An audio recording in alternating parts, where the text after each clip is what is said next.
Բարևձեզ Civilnet-ի եթերում, այսօր ես կզրուցեմ Հայաստանում Իրաքի գործերի հավատարմատար Հայդար Սումայդայի հետ։ Բարևձեզ բարոն Հայդար Սումայդայ, ահլա վսահլան ֆիքում ֆի Civilnet։ Նախ կցանկանայի ձեզ հարց ուղղել իսլամական պետությունից, Մոսուլի ազատագրման և շարունակվող ռազմական գործողությունների մասին, ինչպես նաև իսլամական պետության դեմ գրթական, մշակութային և այլ մագարտակներով պայքարի մասին։ Կարող եք մեզ պատմել, թե ինչ փուլում են այդ գործողությունները։ Նախ եւ առաջ կցանկանայի շնորհակալություն հայտնել Civilnet-ի տաղավարում զրուցելու այս հնարավորության համար։ Այս օրերին Իրաքի ժողովուրդը նշում է իսլամական պետության աշխարհում ամենավտանգավոր ահաբեկչական կազմակերպության դեմ հաղթանակը։ Ահաբեկչական այդ կազմակերպությունը բոլոր կրոնների եւ բարոյականության դեմ է։ Ահաբեկչությունը կրոն չունի։ Իրաքի ժողովուրդը պայքարում է աշխարհի բոլոր մարդկանց եւ երկրների անունից այս քայքայիչ կազմակերպության դեմ, որն այնքան բան ոչնչացրեց Իրաքում եւ սպանեց այդքան իրաքցիների, խտրականություն չդնելով նրանց կրոնի կամ էթնիկ պատկանելիության միջև։ Նրանք ուզում են կառուցել իրենց սեփական պետությունը հիմնվելով խալիֆաթի վրա, բայց Աստծո կամոք արդարությունը հաղթանակեց եւ Իրաքի բանակը հաղթանակ տարավ Իրաքի ժողովրդի կամքի եւ աջակցության օգնությամբ։ Ահա թե ինչ ենք տոնում այս օրերին։ Իսլամական պետության խնդիրն այժմ լուծված է Իրաքում։ Աստծո օգնությամբ մենք նրանց ոչնչացրեցինք։ Հուլիսի 10-ին վարչապետը եւ զինված ուժերի գլխավոր հրամանատարությունը հայտարարեցին իսլամական պետության դեմ ռազմական գործողությունների ավարտի մասին։ Այժմ մենք նոր փուլ ենք մտնում՝ Իրաքի վերակառուցման փուլ։ Հուսով ենք, որ շատ շուտով կսկսենք վերակառուցումը, որպեսզի իսլամական պետությունը այլևս երբեք չկարողանա վերադառնալ ազատագրված այս տարածքները։ Ցանկանայի ձեզ հարցնել իսլամական պետության դեմ գրթական մագարտակով պայքարի մասին։ Կարելի է պնդել, որ սա ավելի կարևոր է, քան 1 տարի տևած ռազմական գործողությունները, որոնք են ձեր կառավարության կողմից իսլամական պետության դեմ պայքարի այժմյան ծրագիրները գրթական ճակատում։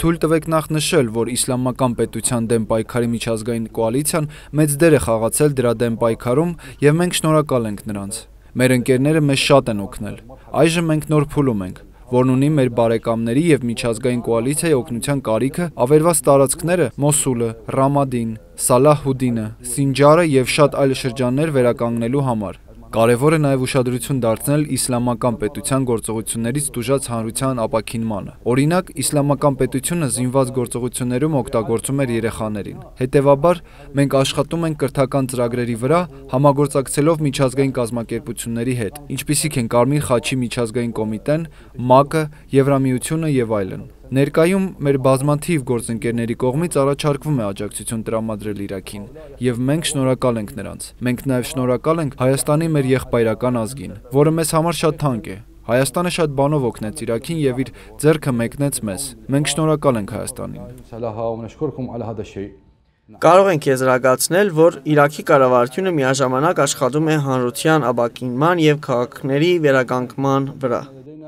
Այո, հենց այդպես։ Նույնիսկ երբ մենք պայքարում ենք իսլամական պետության դեմ, մենք հավատարիմ ենք մեր սկզբունքներին։ Մարդկանց ազատագրումը մեզ համար ավելի կարևոր է, քան տարածքների ազատագրումը։ Ահա թե ինչու ռազմական գործողությունները ավելի երկար տևեցին։ Հատկապես, երբ իսլամական պետությունը քաղաքացիական բնակչությանն ամենուր օգտագործում էր որպես կենդանի վահան։ Դա շատ վտանգավոր էր։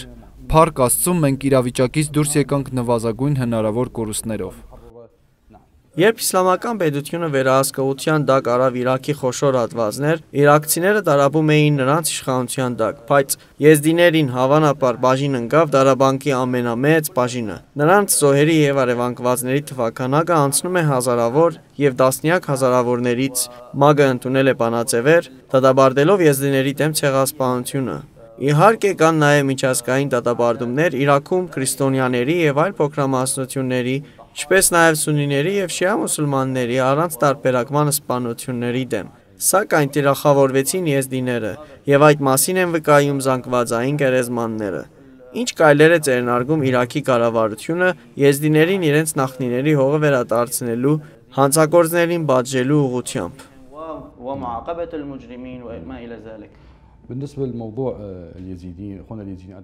Ինչ վերաբերվում է եզդիներին, ինչպես ես ասացի սկզբում, իսլամական պետությունը չունի կրոն։ Եզդիներին սպանելով, նրանք սպանում են նաև շիաներին ու սունիներին։ Տուժել են բոլոր դավանանքների պատկանող իրաքցիները։ Սակայն քանի որ եզդիները սակավաթիվ են, նրանք փորձեցին վերացնել նրանց։ Եզդիները Իրաքի բնակչության մի մասն են, եւ նրանք մեր եղբայրներն են։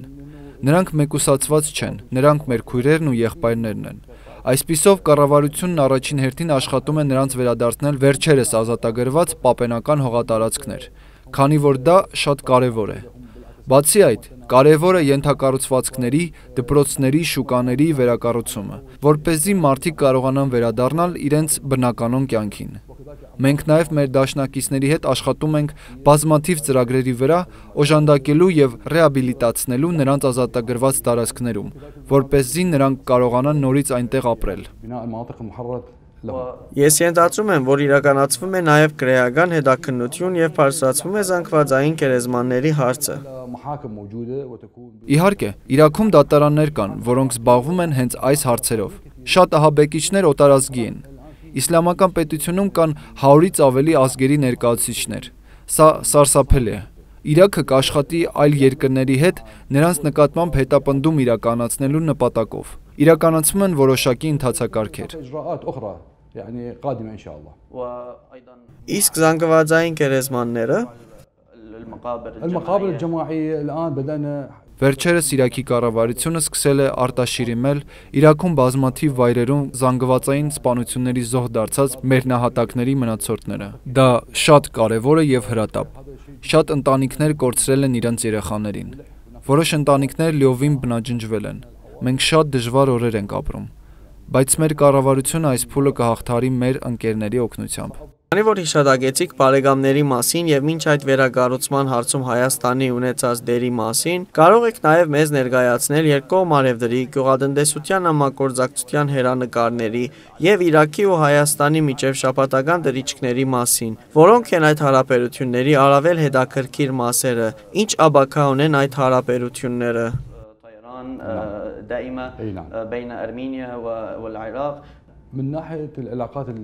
Հայ-իրաքյան հարաբերություններում առկա են զարգացումներ։ 5 տարի առաջ Հայաստանում մեր առաքելության մեկնարկից ի վեր երկու երկրների հարաբերությունները զարգացել են երկկողմ ջանքերի շնորհիվ։ Հայաստանում գտնվելու ընթացքում մենք միշտ ականատես ենք եղել Հայաստանի կառավարության աջակցությանը։ Մենք լավ հարաբերություններ ունենք։ Գյուղատնտեսությունում, առևտրում, արդյունաբերությունում, քաղաքական դաշտում հայկական կողմը միշտ իր օգնության ձեռքն է մեկնել Իրաքին։ Տնտեսական հարաբերությունները շատ կարևոր են։ 2-3 տարի առաջ մենք սկսեցինք ուղիղ թռիչքներ երկու երկրների միջև եւ աշխատում ենք այն մշտական դարձնելու ուղղությամբ։ Հայաստանում զբոսաշրջությունը շատ տարածված է, քանի որ Հայաստանը գեղեցիկ է, եւ այստեղի բնությունը նպաստում է շատ զբոսաշրջիկների ներգրավման հարցում։ Հայաստանը շատ լավ գյուղատնտեսական հողեր ունի, եւ Իրաքին մոտ լինելու հանգամանքը նպաստում է այստեղից ներմուծման գործընթացին։ Նման են նաեւ կլիման եւ գյուղատնտեսությունում օգտագործվող սերմերի տեսակները։ Այս ամենը նպաստում է մեր երկկողմ հարաբերությունների ամրապնդմանը։ Երկու երկրները ստորագրել են համաձայնագրեր եւ փոխըմբռնման հուշագրեր։ Վերջին 3-4 տարիների ընթացքում երկու կողմերի պատվիրակությունները պարբերաբար հանդիպումներ են ունեցել։ Ամեն տարի Հայաստանի եւ Իրաքի կառավարությունների ղեկավարները, ինչպես նաեւ դիվանագետները ձևավորել են համագործակցության խորհուրդ։ Այս տարվա սեպտեմբերին նախատեսվում է Հայաստանի եւ Իրաքի նախարարությունների միջև հերթական հանդիպումների շարք նոր համաձայնագրերի ստորագրման եւ համագործակցության մակարդակի բարձրացման համար։ Իրականում, երբ մենք ականատես եղանք Հայաստանի պատրաստակամությանը համագործակցել Իրաքի հետ, մենք արագացրինք գործընթացը։ Արդյոք արևդրաշրջանառությունը աճում է, թե նվազում։ Բոլորովին չի նվազում։ Հայաստանից ներկրման եւ արտահանման ծավալները զգալիորեն աճում են ամեն տարի։ Երկու երկրների միջև ապրանքաշրջանառության ծավալը ներկայում տարեկան մոտ $130 միլիոն է։ Վերջին 6 ամիսների ընթացքում աճը շատ նկատելի էր։ Սա ցույց է տալիս մեր ամուր հարաբերությունները եւ ապագայի հեռանկարները դրական են։ Հուսով եմ, որ հաջորդ երկկողմ նախարարական հանդիպումները կբարձրացնեն այս համագործակցության մակարդակը, կհեռացնեն բազմաթիվ խոչընդոտներ, որոնք նույնպես պահանջում են երկու կողմերի ջանքերը։